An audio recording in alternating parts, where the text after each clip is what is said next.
India में 2 करोड़ शिया हर साल लगभग 650 करोड़ रुपए का तबर्रुक माह मुहर्रम में तकसीम करते हैं।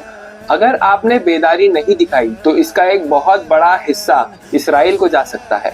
Less, Pepsi, Oreo, KitKat, Cadbury, Thums Up, Coca Cola, Nescafe जैसे कई ब्रांड्स इसराइल को सपोर्ट करते हैं। ये पैसा फिलिस्तीनी बच्चों पर जुल्म करने के लिए इस्तेमाल किया जाता है। करबला का पैगाम है जुल्म के खिलाफ होना और मजलूमों का साथ देना। तो सोल्यूशन क्या है? कैसे पता चले कि कौन सी ब्रांड्स इसराइल को सपोर्ट कर रही हैं और कौन सी नहीं कर रही हैं?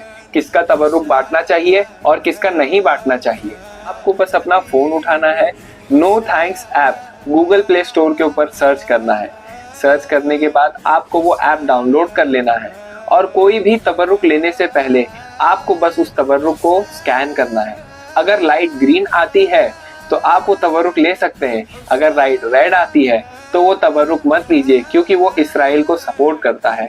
इस मुहर्रम आइए हम सब इमाम हुसैन की तरह मजलूमों का साथ दें और जुल्म के खिलाफ एहतजाज करें।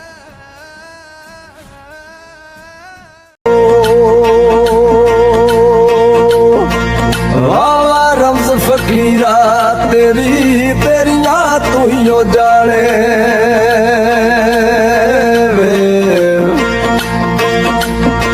किसे किसे तो गच चुगाउना किसे तो मोती दाने वे वावा रम्ज फकीरा तेरी तेरिया तू ही जाने वावा रम्ज फकीरा तेरी तेरिया तू ही जाने।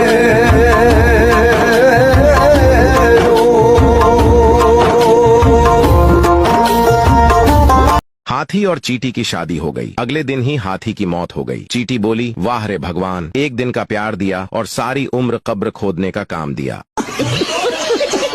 आज सुबह मैं जैसे ही घर से निकला, एक बिल्ली मेरा रास्ता काट गई। मैं वहीं पर रुक गया। ये देखकर बिल्ली बोली, अबे चला जा, तेरी तो शादी हो चुकी है, अब इससे बुरा और क्या होगा।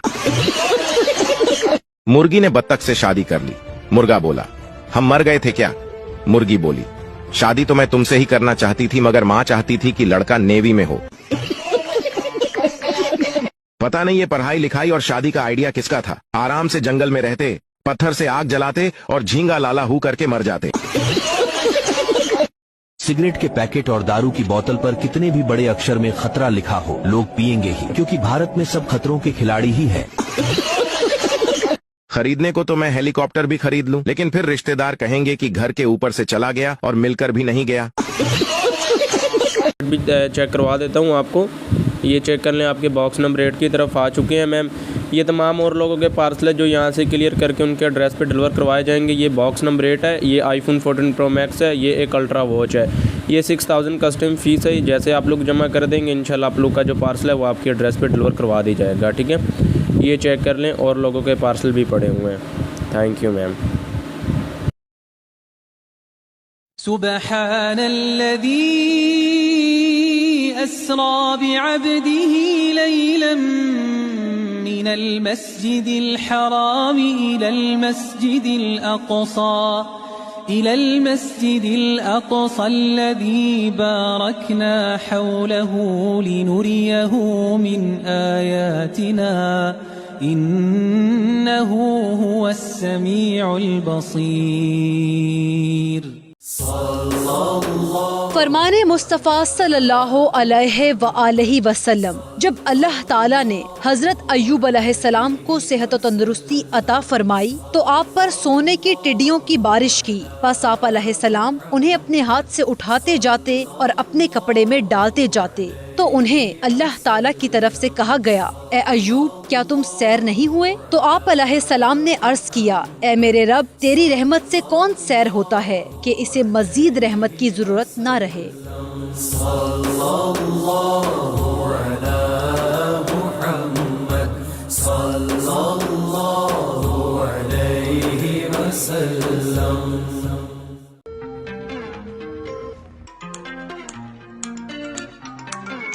Hi Zain, can you bring 2 espresso please? Okay, bring.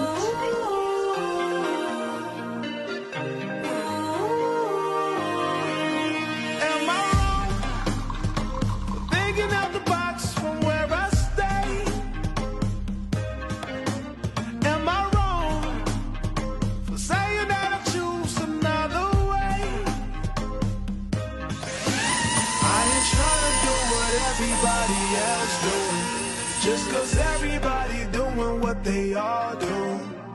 If one thing I know, I fall but I grow. I'm walking down this road of mine, this road that I go home. So am I wrong? Thinking that we could be something for real. Now am I wrong for trying to reach the things that I can't see? But that's just how I feel. That's just how I feel. That's just how I feel. Try- ये क्या कर रही हैं आप? कौन हो तुम लोग? ये हमारे एसएसपी साहब हैं और हम इनके गनमैन हैं। हम काफी देर से बाहर इंतजार कर रहे थे, साहब को देर हो गई तो हम यहाँ आ गए। एसएसपी सॉरी, मुझे नहीं पता था। Sorry, I am sorry. अच्छा, तो अब आपको पता लग गया है कि मैं एक एसएसपी हूँ, तो आप तमीज से बात करेंगी। और अगर इसी जगह पर कोई मामूली सिंधी होता तो उसे सिंधी समझकर जलील करेंगी? क्या सिंधी कौम के लोग इंसान नहीं है? या उनको पढ़ने लिखने का हक नहीं है? ये जो तुमने सिंधी कौम के खिलाफ नफरत अंगेज और गलत बातें की हैं, उससे साफ पता लगता है कि तुम सिंधी कौम से कितनी नफरत करती हो। अरे सिंधी कौम तो मेहमान नवाज और मोहब्बत करने वाले लोग हैं, और अगर हम जिद्दत के दौर में पीछे रह गए तो इसमें हमारी गलतियां हैं, जरूर हैं, लेकिन जरूरी नहीं कि उनसे इस बात पे नफरत की जाए कि वो अनपढ़ और गरीब रह गए। काश तुम सिंधी कौम का मजाक उड़ा रही, लेकिन जाओ अपने बड़ों से पूछो, जब 47 में वो बेसरो सामान हिंदुस्तान से इस धरती पर आए तो यही सिंधी थे जिन्होंने दिल खोल के उनको जगह दी, अपने घर दिए रहने के लिए, अपने दरवाजे खोलकर उनको खाना दिया, इज्जत दी। लेकिन सिंधी कौम ने ये नहीं पूछा था कि तुम्हारी जबान क्या है, तुम्हारी कौमियत क्या है। और आज तुम पढ़ लिखे तो उन्हीं सिंधियों से नफरत कर रही हो। आखिर इस नफरत की वजह क्या है? तुम लोग हम सिंधियों से नफरत क्यों करते हैं? ये तो एहसान फरामोशी की बदतरीन मिसाल है कि किसी इंसान से उसकी कौमियत, कल्चर या जबान की बुनियाद पर नफरत करना इंसानियत की तजलील है। ये मैं जानता हूं हमारे अंदर खामी है, कुछ नापसंदीदा रस्म रिवाज है, लेकिन तो नापसंदीदा रस्म रिवाज की वजह से पूरे कौम को बदनाम किया जाए, ये तो ठीक नहीं। लेकिन उसका मतलब ये नहीं है कि उन नापसंदीदा रस्म रिवाज की वजह से पूरी कौम का नाम खराब। नफरत इंसान से नहीं, उसकी बुराई से की जानी चाहिए। मैं एक सिंधी हूँ और मुझे सिंधी होने पर फख्र है। मुझे इस जबान और कल्चर से मोहब्बत है, लेकिन मैं खुद भी इस सती जैसी रस्मों के खिलाफ हूँ, नफरत करता हूं मैं उनसे। और अगर कोई सिंधी सती जैसी गलत हरकत करता है, इसका यह मतलब हरगिज नहीं है कि हर सिंधी उसको सपोर्ट करता है। ऐसे नापसंदीदा और फरसौदा रस्म रिवाज को खत्म करने के लिए सिंधी कौम को पढ़ाना होगा। अस्सलाम वालेकुम भाई लोग, कैसे हैं, कैसी तबीयत है? मैं अलीम पराचा हाउस से। आप लोग देखें इस साल चीटिंग का नया तरीका क्या है। ये 5 बकरे हैं, तो ये मैंने लिए हैं। इनको ये पांचों के 5 बकरे, इनके आप दांत देख के बताएं क्या दांत हैं। ठीक है, सही से पकड़ो, दिखाओ।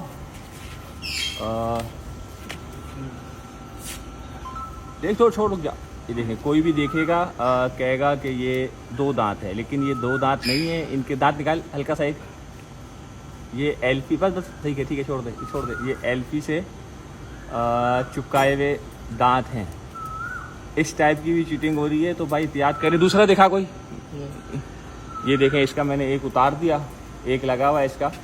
तो ये इस टाइप से चीटिंग हो रही है, तो आप लोग बहुत ख्याल रखें। और दिखा, दूसरा दिखा। एहतियात करें बकरे लेते हुए भाई।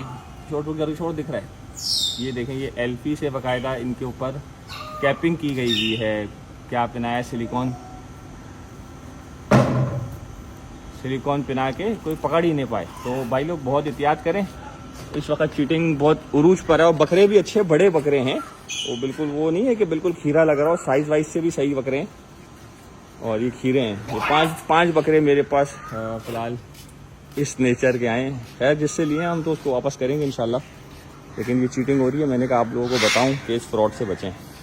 इस शहर में तुम जैसे, इस शहर में तुम जैसे दीवाने हजारों हैं, दीवाने हजारों हैं, इन आँखों की मस्ती के मस्ताने हजारों हैं, इन आँखों की मस्ती।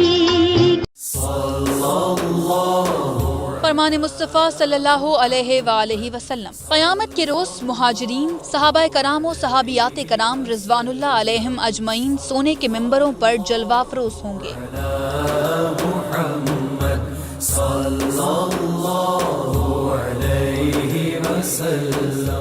पीपल्स पार्टी की इस मामूली सी वजीर शाजिया मरी के घर से 97 अरब रुपए कैश बरामद हुआ है। 97 अरब यानी 1 खरब में से सिर्फ 3 अरब रुपए कम, 9700 करोड़। और ये वो पैसा है जो 16 माह में पीडीएम की हुकूमत की एक मामूली सी वजीर ने बनाया। और जो बड़े बड़े मगरमच्छ हैं उन्होंने कितना पैसा बनाया, इस बात का अंदाजा आप इससे बखूबी लगा सकते हैं कि एक मामूली सी वजीर 97 अरब रुपया उसके घर से कैश बरामद हुआ है। और सबसे मजे की बात यह है कि अभी तक शाजिया साहिबा की गिरफ्तारी नहीं हो सकी। और ये 97 अरब रुपए इतनी बड़ी रकम है कि अगर हम पूरे मुल्क का 3 महीने का टैक्स इकट्ठा करें, 3 महीने का टैक्स जो हम लोग आम आवाम पे करते हैं, पूरे मुल्क का टैक्स इकट्ठा करें तो वो 97 अरब से इसके करीब करीब पैसा बनता है। फिर भी वो 97 अरब पूरा नहीं बनता, उसके करीब करीब बनता है। कहाँ हैं वो लोग जो पीडीएम की हुकूमत को सपोर्ट करते थे और कहते थे कि ये मुल्क को खुशहाली के रास्ते पर चलाने आए हैं, ये मुल्क को ठीक करने आए हैं, और ये जिन्होंने IMF से कर्जा लिया है ये इन्होंने अब मुल्क को डिफॉल्ट होने से बचाने के लिए लिया है।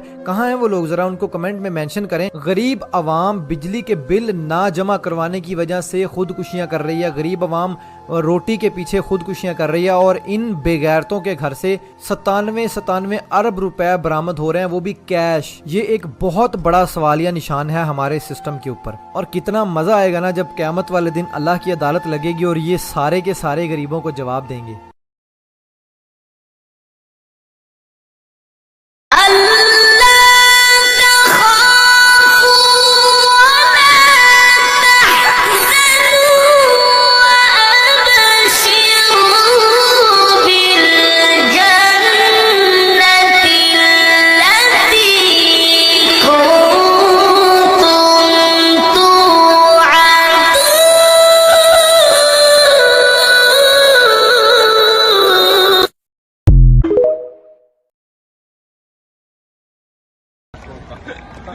अच्छा आगे कौन है?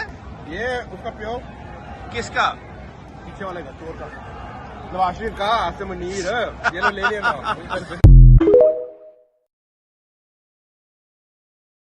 या अल्लाह, अपने मोमिन और मुखलिस बंदों के साथ हमारा हशर फरमाइए और दोज़ख के अज़ाब से हम सबको अपनी पनाह में रखना।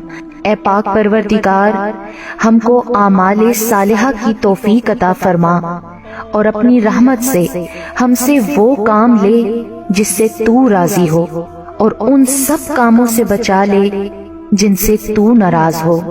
या अल्लाह, शैतान की गुमराहियों से हम सबको कामिल तौर पर महफूज रख। ए रब्बे करीम, हमारे हाथ तेरे सामने फैले हैं, उनको अपनी शान के मुताबिक खैरो बरकत और दुनिया व आखिरत की हर तरह की भलाई और कामयाबी से भर दे। ए अल्लाह, हमें हर वो चीज अता फरमा जिसकी हमें जरूरत है।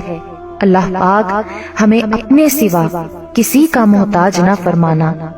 या अल्लाह, एक शख्स अल्लाह अल्लाह कर रहा था, शैतान ने उसे कहा कि तू तो अल्लाह अल्लाह कर रहा है, उधर से तो कोई जवाब ही नहीं आता, क्या जरूरत है अल्लाह अल्लाह करने की। उसका दिल टूट गया, कहता वाकई मैं तो रोज अल्लाह को याद करता हूं, उधर से कोई जवाब ही नहीं आता। तो सोया रात को, ख्वाब में हजरत खिज़र अलैहिस्सलाम की ज़ियारत हुई। फरमाया अल्लाह ताला ने मुझे हुक्म दिया है कि तुझ तक ये पैगाम पहुंचाऊं कि मेरे बंदे जो तेरे दिल में अल्लाह के जिक्र करने का शौक पैदा हुआ, यही तो हमारा जवाब है। तेरी हर बार या अल्लाह में हमारी 100 लब्बैक पोशीदा है। मक्का मुअज़्ज़मा में एक शख्स तवाफ़े काबा कर रहा था। बड़े सारे लोग कह देते हैं दुआ में याद रखना, दुआ में याद रखना, तो वहाँ ना अपनी तलब इतनी ज़्यादा होती है। होते हैं कुछ लोग जिनको मतलब जो नज़रों से हटते नहीं, तो बंदा उनके लिए दुआ करता ही रहता है, लेकिन ज़्यादा नहीं। लेकिन दाता साहब रहमतुल्लाह अलैह फरमाते हैं उस शख्स का हाल ये था कि वो हज करने गया, जितनी बार भी देखा ना काबे का तवाफ़ कर रहा है, गुलाफ पकड़ा है, और क्या पता क्या आ रहा है, या अल्लाह मेरे दोस्तों को ठीक कर दे, या अल्लाह मेरे दोस्तों पे फजल फरमा दे, या अल्लाह जो मेरे इर्द गिर्द रहने वाले हैं उन्हें अपना कुर्ब दे दे, उनका रास्ता आसान कर दे। वो कहते एक दरवेश से ना ही रहा गया, उसने कहा खुदा के बंदे कुछ अपने लिए भी मांग, जितनी दफा तुझे देखा है तू कहता या अल्लाह मेरे दोस्त ठीक कर दे, मेरे दोस्त ठीक कर दे। वो कहने लगा तुम्हें पता ही नहीं, ये भी मैं अपने लिए ही मांग रहा हूँ। उसने कहा अपने लिए किस तरह मांग रहा है? कहने लगा वो ठीक रहेंगे ना तो फिर मैं भी ठीक ही रहूंगा। कमाई दा है दसो कुर्बानी नहीं की चाहिदा है।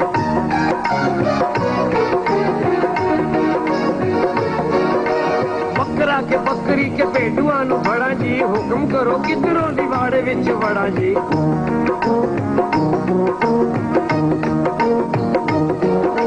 मुंह पे खवागा बाहर आ जाएगी, आवाज मारा गूंज रू ते डार आ जाएगी।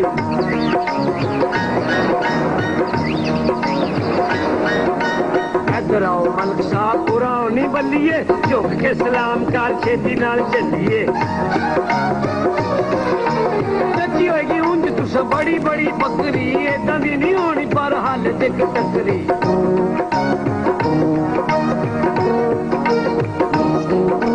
बिना किसे डर इको घाट उत्ते लैके पानी पी सकदी जे शेर नाल बह के। 500 वाले 5 पापे ला के लै जाओ हक विच एदे वोट पा के। बल्ले उस सियाणे बनाया एक पर्चा, एक ते मैं वोट पावा उसको करा खर्चा।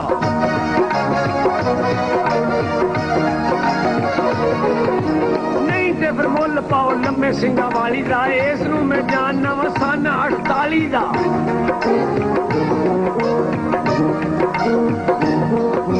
घट्टो घट ये 25 डेलियां दी अम्मा जे, कद वेखो ऊंट तो भी 2 गिट्ठा लम्मा जे। सुथरी समाट ते पतली पतंगे, आदतां दे वल्लों भी है उक्का ही मलंगे।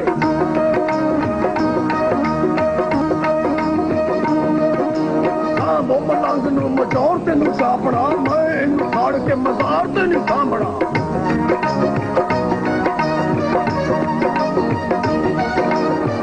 कानू काट दो और देख लो, 32 बोर छो पर हमारा बोर देख लो।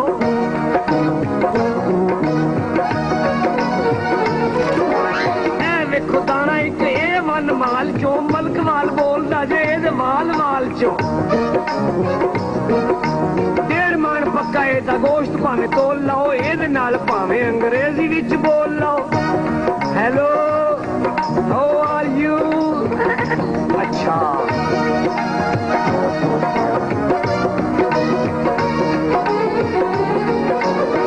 दी मशीन ते कां बोलना है, अच्छी कंडा चाड़ के ते दंदा नाल खोलना है।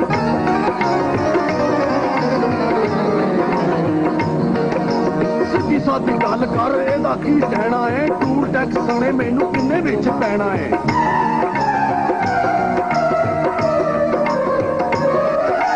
पैजेगा आप नू 15,000 दा, दाना साफ सुथरा जे, झूठ नहीं मैं मारदा। ते मलक साहब कौटियां दे पाजे, 4,000 दिंदे एदी अनाज। बल्ले 15,000 ते कार आ जांदी है, खून लग जांदा है, बहार आ जांदी है। वाह आइडिया है कोई इस आइडिया दे नाल दा, लकड़ी न राह पै दस दे टाल दा। 15,000 च ते हुंडा नहीं जे लभदा, कुड़ी जे विआहणी होवे मुंडा नहीं जे लभदा।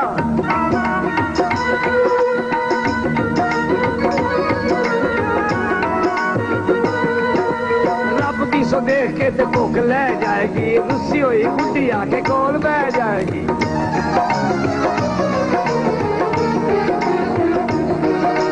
ये गल करके तो खुश कर देता है,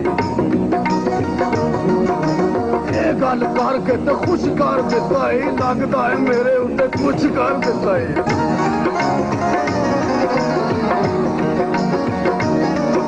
पता नहीं ते थोड़ा जिहा घट वध कर लै, 15,000 नूं वो तो अद कर लै।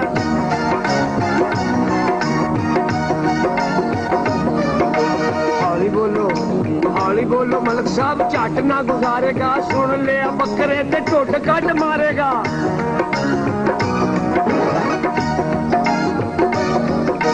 तुसी कुछ आगे वधो, मैं पिछा हटना, मुल्क वाली गल नूं मैं होर जरा वटना। 15,000 चो रुपया घट कर लो, मुक गई जा हुण बस फटाफट कर लो। फटाफट कादे ले भी हौली हौली क्यों नहीं, तेरी जदी मंगना है ओदी पौड़ी क्यों नहीं।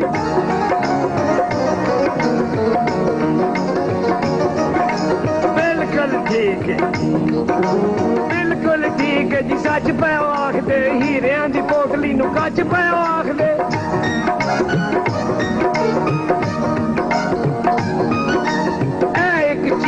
रेडीमेड बकरा वाड़े विच सब नालों वेल पेड बकरा। जैसा कि आप लोग जानते ही हैं कि मेरा हर एक कॉन्सर्ट डेडिकेटेड होता है हार्ट पेशेंट्स की सर्जरी के लिए। वो बच्चे जिनके दिल में छेद है, जिनके पेरेंट्स सर्जरी अफोर्ड नहीं कर सकते, ऐसे ही बच्चों के लिए आज फिर से आप सभी के बीच में गा रही हूँ। मेरे पास अभी 412 बच्चे और हैं जिनकी सर्जरीज मुझे करवानी है, और आपको ये जानकर खुशी होगी कि अब तक 2912 बच्चों की सर्जरीज हो चुकी है। तुरजा शफाअतुहु लिकुल्लि हौलिम मिनल अहवाली मुक़तहिमी। ओ हबीबस्तो अज़ो दारम चश्मे इल्तिफ़ात, दर बलाए नागहानो दर जमीए हादसात। आप है महबूब हक और शाफ़े रोज़े जज़ा, नागहानी आफतों में आपका है आसरा। है हबीबे हर मुसीबत वालिदी उम्मीदगार, है शफीते नागहानी आफतां की ते पनाह। मौलाया सल्ली व सल्लिम दाइमन। ऐ कायनात के मालिक, हमारे गुनाह माफ़ फरमा, हमारी गलतियों से दरगुजर फरमा, हमें नफ़े वाला इल्म अता फरमा, इखलास वाला अमल नसीब फरमा। ऐ अल्लाह, नेकी के रास्ते पे चलना हमारे लिए आसान बना दे, गुनाह और बदी से कल्बी नफ़रत अता फरमा दे, बीमारों को शिफा दे दे, मकरूज़ों को कर्ज़ों से रिहा कर दे, तंगदस्तों को वुस्अत रिज़्क़ दे दे, जो बेघर हैं उन्हें अपनी छत दे दे, जो बे औलाद हैं उन्हें साहिब औलाद कर दे, औलाद वालों की औलाद को फरमा बरदार बना दे। हमारा ख़ात्मा बिल खैर फरमा, हमारा ख़ात्मा बिल ईमान फरमा, पर्दा पोशी नसीब फरमा, पर्दा पोशी नसीब फरमा।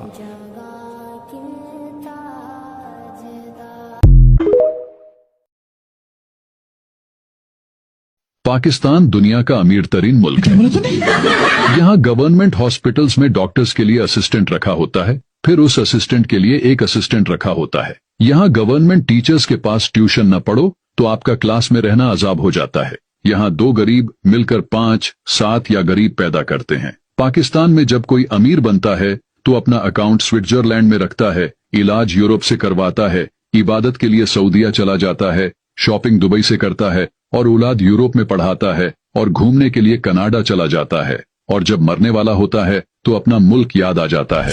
यहाँ लड़की लड़का एक दूसरे को बेबी, जानू, मानू कहते हुए जवानी गुजार देते हैं, और शादी 40 साल में होती है। यहाँ सस्ते बुर्ज खलीफा बनाए जाते हैं। पाकिस्तान में मुंह को ठंडा करने के लिए होस्ट टॉफी खाई जाती है। ये गरीबों का ऐस है। नमाज पढ़ते अगर टोपी जमीन पे गिर जाए तो अगले सजदे में बिना हाथ लगाए टोपी पहना कोई पाकिस्तानियों से सीखें। यहाँ शॉपर डबल करवाना सवाब समझा जाता है। यहाँ पैसे उधार लेके भूल जाना हर बंदे पे फर्ज है। आपसे भी किसी ने पैसे उधार लिए हैं? कमेंट में बताएं।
लाहौर में यूरोप तर्ज का पहला कामयाब तजुर्बा। शहर भर में 100 से ज्यादा मकामात पर पैनिक बटन लगा दिए गए। डकैती, चोरी, एक्सीडेंट और दीगर वाकयात की सूरत में पैनिक बटन कैसे काम करता है, जानिए इस वीडियो में।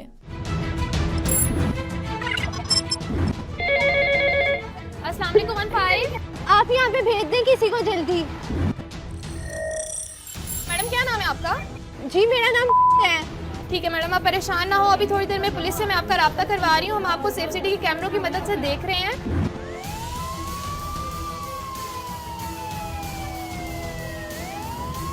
पंजाब सेफ सिटी अथॉरिटी की जानिब से लाहौर के मुख्तलिफ मकामात पर जो है ये पैनिक बटन लगाए गए हैं। अगर आपके साथ किसी भी किस्म का कोई नाखुशगवार वाकया हुआ है, फोन चोरी हो गया, कोई हरासमेंट का इशू फेस किया है, तो आपको जो है वो पुलिस स्टेशन जाने की जरूरत नहीं है। बस आपने सिंपली इस बटन को प्रेस करना है। इस बटन को प्रेस करने के बाद जो पुलिस है वो आपके पास खुद ही इस लोकेशन पर आ जाएगी।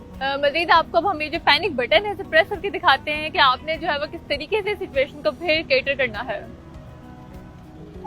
Welcome to Route in which they call alarm system. The system is connecting to the talk center for you. With a moment please. अस्सलाम वालेकुम 15। वालेकुम अस्सलाम। जी मैडम, क्या है थी पुलिस की? मैं हफ्सा हूँ डिस्कवर पाकिस्तान टीवी से। हम ये अपने व्यूवर्स के लिए एक डेमो दे रहे हैं कि किस तरीके से जो है वो पैनिक बटन को यूज कर सकते हैं। मैडम, किसी भी इमरजेंसी की सूरत में आप इसे प्रेस करके ना अपनी पुलिस की मदद हासिल कर सकती हैं। ठीक है, तो मुझे बताया कि जब कोई पैनिक बटन को प्रेस करता है तो प्रेस करने के बाद फिर आप लोग जो है वो किस तरीके से सिचुएशन को कैटर करते हैं? मैडम, प्रेस करने के बाद हम करीबी रिस्पोंडेंट को आपके पास भेजते हैं, पुलिस को, वो आपको मदद फराहम करते हैं। और आप लोग किस तरीके से लोकेशन देखते हैं? पैनिक बटन पे ना कैमरा लगा हुआ है, उसकी मदद से भी हम आपकी ना मॉनिटरिंग कर रहे होते हैं। ओके, तो आपने देखा कि किस तरीके से जिस बटन को सिंपल मैंने प्रेस किया और मेरा जो राब्ता है वो सीधा सेफ सिटी के ऑफिस के साथ हो गया। अब हम चलते हैं सेफ सिटी के ऑफिस और वहाँ पे जाके देखते हैं कि यहाँ पे तो हमने बटन को प्रेस कर दिया, तो वहाँ पर जो है मैंने सारी सिचुएशन को किस तरीके से देखा, वहाँ तब जाके आपको प्रोसीजर दिखाते हैं। इस वक्त मेरे साथ मदीहा मौजूद हैं जिन्होंने जो मैंने पैनिक बटन प्रेस किया था तो इन्होंने मुझे कैटर किया था। मदीहा मुझे बताएगा पैनिक बटन प्रेस करने के बाद फिर यहाँ पे सेफ सिटी के ऑफिस में आप लोग फिर किस तरीके से जो है वो फिर कॉलर को देखते हैं। मैडम, जैसे कोई पैनिक बटन प्रेस करता है हमारे पास इसके ऊपर कॉल आती है, हम उसको इंटरटेन करते हैं, उससे हम उसके क्रेडेंशियल देते हैं कि आप के साथ हुआ क्या है। पैनिक बटन इसलिए लगाया गया है कि किसी के साथ चोरी की वारदात हो जाती है, उसका मोबाइल स्नैच हो जाता है, पावर ऑफ हो जाता है, लेकिन वो कोई क्राइम होता देखता है, तो इन केस अपने करीबी पैनिक बटन को प्रेस करके पुलिस की फौरन मदद हासिल है। पैनिक बटन जहाँ जहाँ हमारे इंस्टॉल है उसके ऊपर हमारे कैमरास भी इंस्टॉल है, उसकी मदद से हम लाइव मॉनिटरिंग भी कर रहे होते हैं। जब तक हमारी पुलिस फोर्स पहुँचती नहीं है तब तक आपको सिक्योर फील कराने के लिए हम उधर से आपकी लाइव मॉनिटरिंग कर रहे होते हैं। अच्छा, मुझे बताएगा कि लाहौर में किस किस एरिया में और कितने ओवरऑल लाहौर में आप लोगों ने पैनिक बटन लगाए हैं? मैडम 100+ हमारे पॉइंट्स हैं जहाँ पे पैनिक बटन लगे हुए हैं। हमारी प्रायोरिटी बेस यही है, जो स्कूल्स हैं, कॉलेजेस हैं, हॉस्पिटल्स हैं और दफातर, इनके पास हमने ज़्यादा पैनिक बटन इंस्टॉल किए हैं। अच्छा, जैसे कि आप लोगों ने सड़कों पे लगाए हुए हैं तो अमूमन आपको पता ही है पाकिस्तान में लोगों का क्या हाल होता है, वो आते जाते बटन प्रेस करते हैं, फेक कॉल भी करते हैं। तो इस तरह से कभी फेक कॉल आई है आपको, किसी ने बटन प्रेस करके तंग किया हो? फेक कॉल आती है हमें, लेकिन हमने हर कॉल को एंटरटेन करना होता है, ये हमारी फर्स्ट प्रायोरिटी होती है। फिर कैसे आप लोग जो हैं वो लोगों को कैटर करते हैं, किस तरीके से कैसे पता चलता है कि फेक कॉलर है और ये इसके साथ रियल इशू है? मैम जैसे आपको पता है इसके ऊपर कैमरा इंस्टॉल है, बच्चे वगैरह शरारत में प्रेस करते हैं वो तो पता चल जाता है। हम क्योंकि कैमरा लगे उसे लाइव मॉनिटर भी कर रहे हैं तो उससे हमें काफ़ी ज़्यादा पता चल जाता है कि ओरिजिनल है या फेक कर रहे हैं।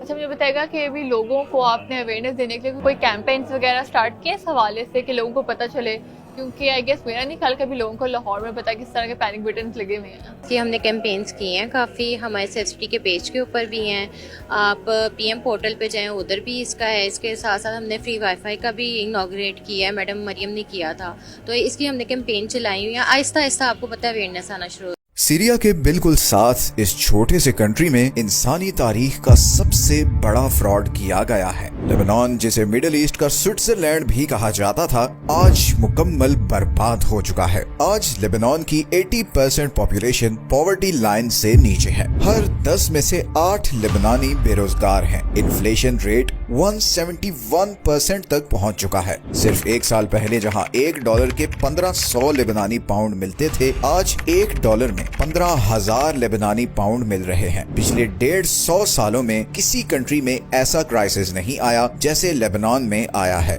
लोगों के पास खाना खाने के पैसे भी नहीं हैं। हजारों लोग सड़कों पर गवर्नमेंट के खिलाफ प्रोटेस्ट कर रहे हैं। स्कूल, यूनिवर्सिटी, हॉस्पिटल्स, बैंक्स, हर इंस्टीट्यूशन तबाह हो चुका है। गवर्नमेंट के पास सरकारी टीचर्स और डॉक्टर्स को देने के लिए सैलरी तक नहीं है। सबसे शॉकिंग चीज ये है कि सिर्फ कुछ साल पहले यही लेबनान मिडिल ईस्ट का एक हॉट फेवरेट कंट्री था। लेबनान का जीडीपी पूरे मिडिल ईस्ट में सबसे ज्यादा था। लेबनान अपने टूरिज्म और बैंकिंग सेक्टर की वजह से पूरी दुनिया में मशहूर था। लेकिन फिर कुछ ऐसा हुआ कि लिटरली चंद महीनों में सब कुछ बर्बाद हो गया। और सबसे दुख की बात यह है कि लेबनान को इस हाल में पहुंचाने वाले आज भी फुल प्रोटेक्शन में एक लग्जरी लाइफ जी रहे हैं। लेबनान की कहानी है धोखे की, करप्शन की, अपने वतन से गद्दारी की, और इस कहानी में हम सब के लिए बहुत से लेसन्स हैं। सच ये है कि इस वीडियो में हम देखेंगे कि कैसे चंद लोगों ने जानबूझकर लेबनान को बर्बाद किया और कैसे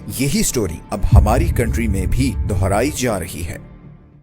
ये कहानी शुरू होती है 1975 में, जब लेबनान में एक बहुत जबरदस्त सिविल वॉर शुरू हो गई। ये सिविल वॉर मुख्तलिफ रिलीजियस और पॉलिटिकल ग्रुप्स के दरमियान थी और हर ग्रुप को फॉरेन कंट्रीज सपोर्ट कर रही थी। किसी ग्रुप को ईरान, किसी ग्रुप को सीरिया और किसी ग्रुप को इजराइल सपोर्ट कर रहा था। 15 साल जारी रहने वाली इस वॉर में 1.5 लाख लोग मारे गए और 10 लाख से ज्यादा लोगों को लेबनान छोड़कर जाना पड़ा। आखिरकार 1999 में सब ग्रुप्स मिलकर बैठे और एक एग्रीमेंट किया जिसका नाम था ताइफ एग्रीमेंट। इस एग्रीमेंट के मुताबिक लेबनान में अमन लाने के लिए हर ग्रुप के लोगों को लेबनान की गवर्नमेंट में हिस्सा दिया गया। किसी को हेल्थ मिनिस्ट्री दी गई, किसी ग्रुप को एनर्जी सेक्टर, किसी को फाइनेंस मिनिस्ट्री और किसी को लॉ एंड ऑर्डर की मिनिस्ट्री दी गई। तो बेसिकली वही लोग जो पिछले 15 साल से लेबनान में खून बहा रहे थे, उन्हीं के हाथ में सारी पावर और कंट्रोल दे दिया गया। लेकिन क्योंकि एक लंबी सिविल वॉर के बाद पहली बार एक स्टेबल गवर्नमेंट बनी थी,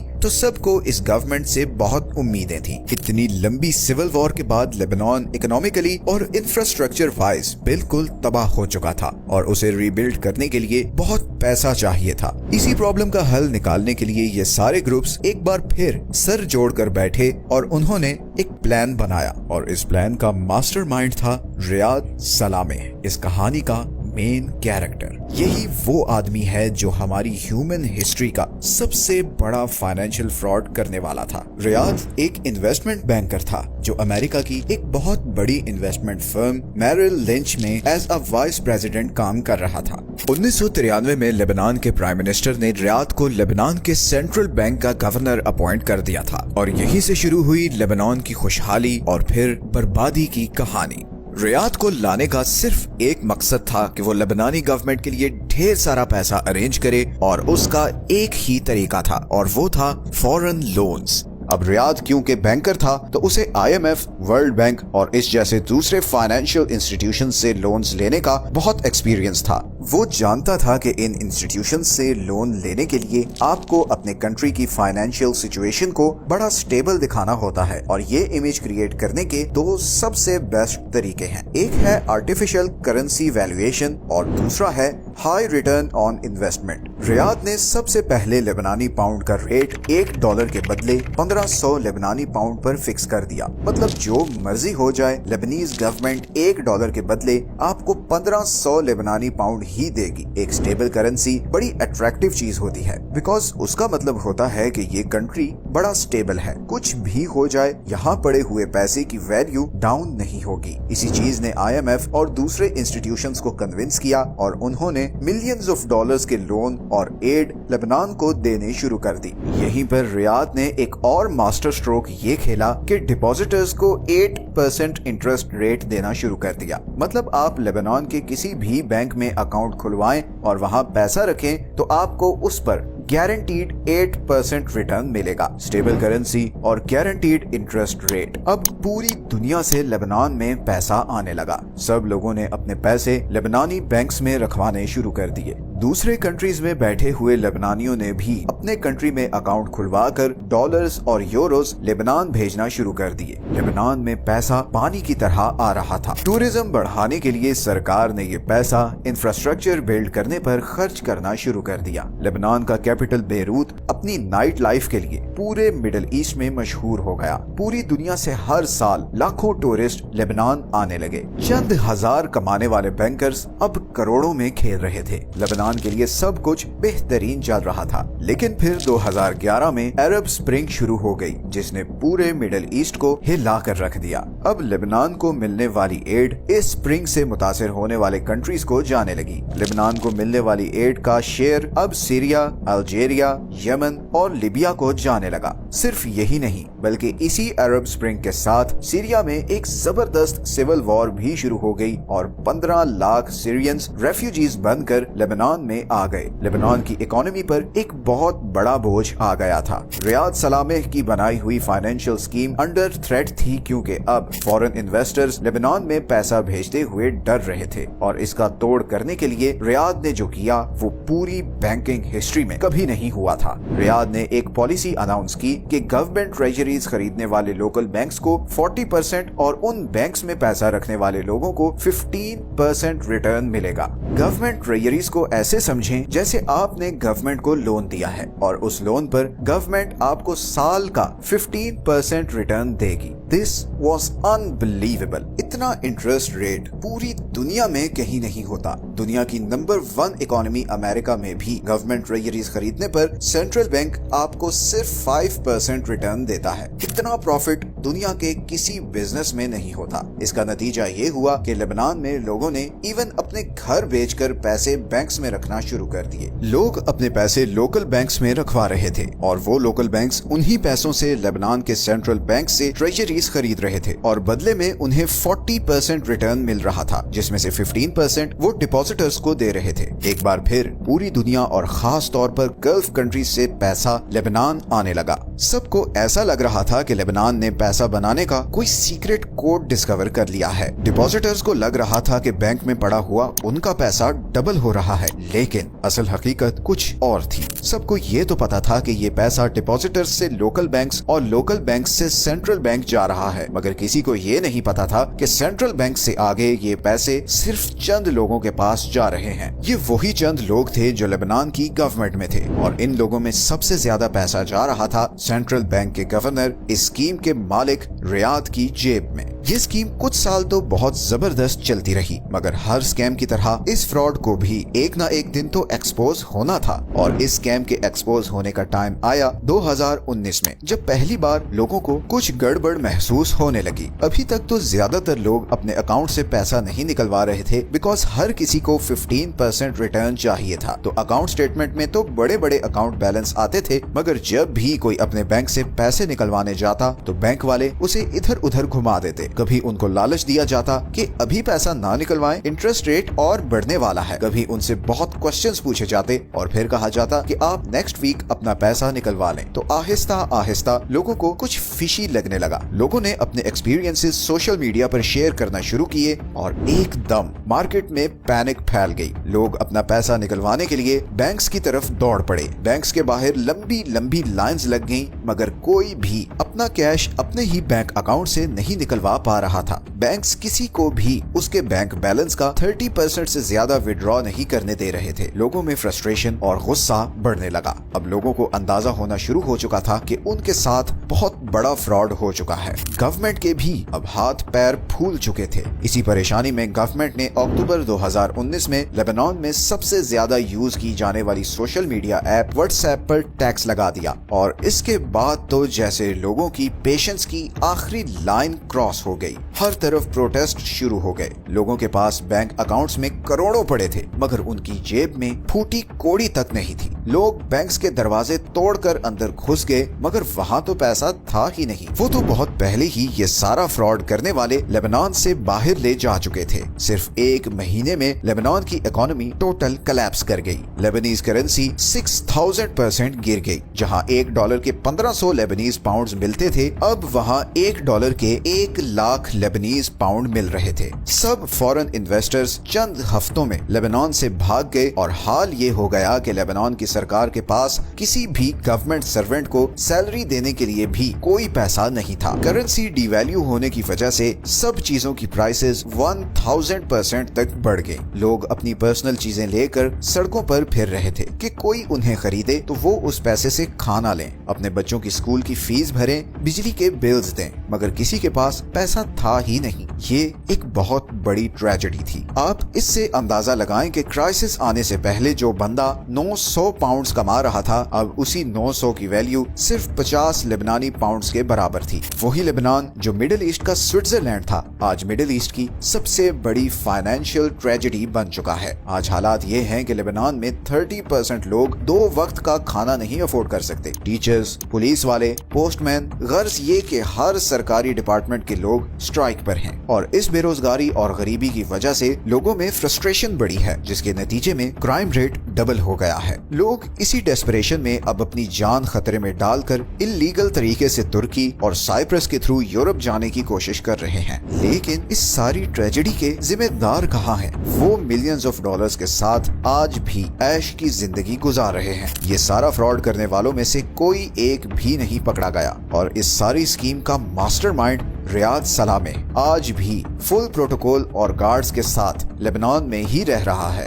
2021 में लीक होने वाले डॉक्यूमेंट्स के मुताबिक रियाद ने इस सारे स्कैम से $300 मिलियन कमाए हैं, जिनमें से ज्यादातर पैसा ऑफशोर बैंक अकाउंट्स में रखा गया है। अमीर कभी नहीं पकड़ा जाता। कानून की इस चक्की में गरीब और कमजोर को ही पिसना पड़ता है। लेबनान के साथ उसके अपनों ने, उसके पॉलिटिशियंस, उसके ब्यूरोक्रेट्स, उसके रिलीजियस लीडर्स, इन सब ने जो किया है वो अनबिलीवेबल है। लेकिन कहीं ना कहीं ऐसा लगता है कि हमारी कंट्री में भी ऐसी ही कोई कहानी ना दोहराई जा रही हो, जब कानून के रखवाले ही कानून की धज्जियां उड़ाने लगे, जब सड़क पर फल बेचने वाले रेडी वाले से लेकर अरबों की बिल्डिंग में बैठे हुए बिजनेसमैन तक हर कोई करप्शन के कीचड़ में गिरा हुआ हो, तो बेहतरी की उम्मीद लगाना बेवकूफी होती है। हमारे बड़ों और हमारे सारे एजुकेशनल इंस्टीट्यूशंस को सिर्फ और सिर्फ एक काम करना है, और वो है यंग जनरेशन को करप्शन के खिलाफ एजुकेट करना। उनके माइंड में ये बात ड्रिल करनी है कि करप्शन एक डेथ वारंट है, चाहे वो फाइनेंशियल हो या मॉरल।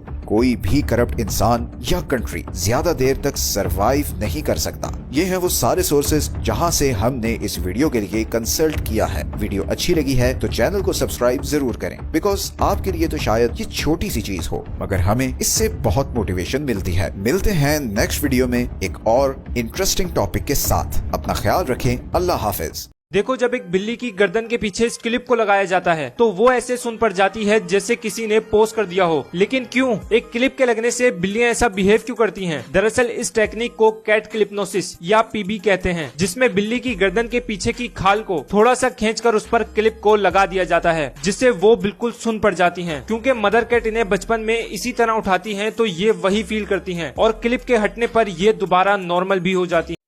तुम लोग हमारे बराबर आना चाहते हो? मैंने कहा ना, तुम सिंधी बहुत ही मक्कार हो। तुम्हारी बेटी पढ़े और इस शहर के किसी बड़े आदमी के साथ उसकी शादी हो जाए और तुम लोग उस पर अपना फरसूदा कल्चर थोप दो, लेकिन मैं ये ऐसा होने नहीं दूंगी।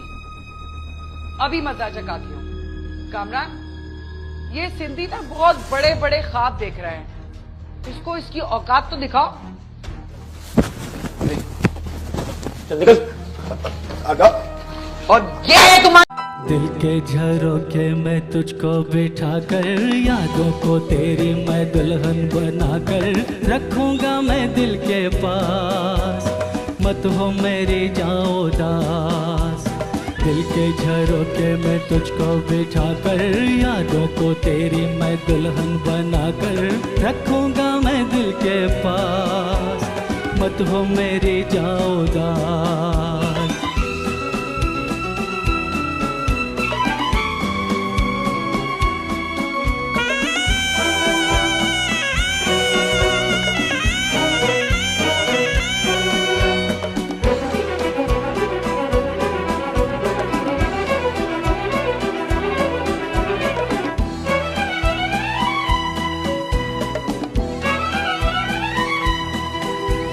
कल तेरे जलवे पर आए भी होंगे, लेकिन झलक मेरे ख्वाबों में होगी।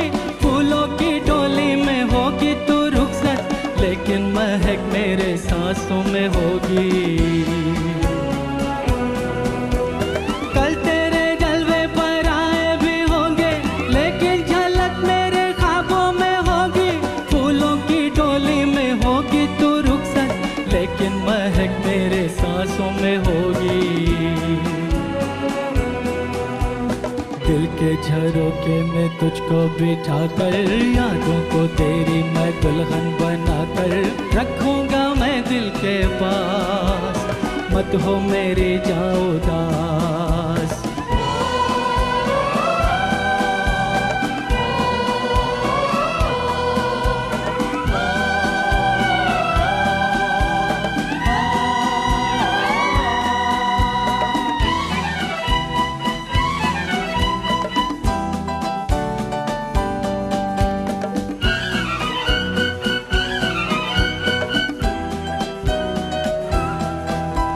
मेरी मोहब्बत को ठुकरा दे चाहे, मैं कोई तुझसे ना शिकवा करूंगा।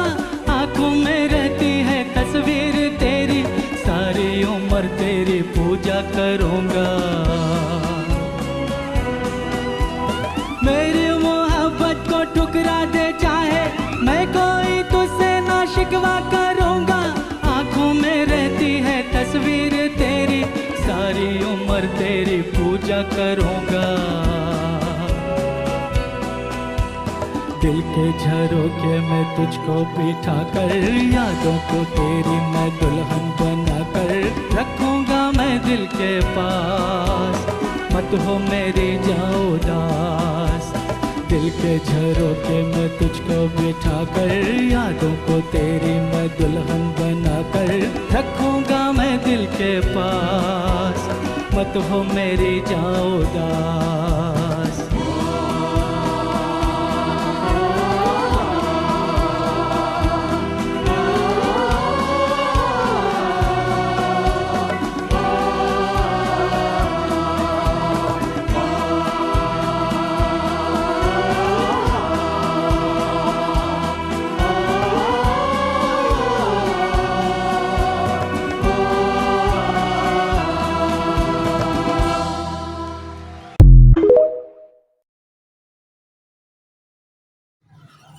अच्छा, ये इस वक्त जो है मैं खानपुर में मौजूद हूँ, रहीम यार खान की तहसील खानपुर है।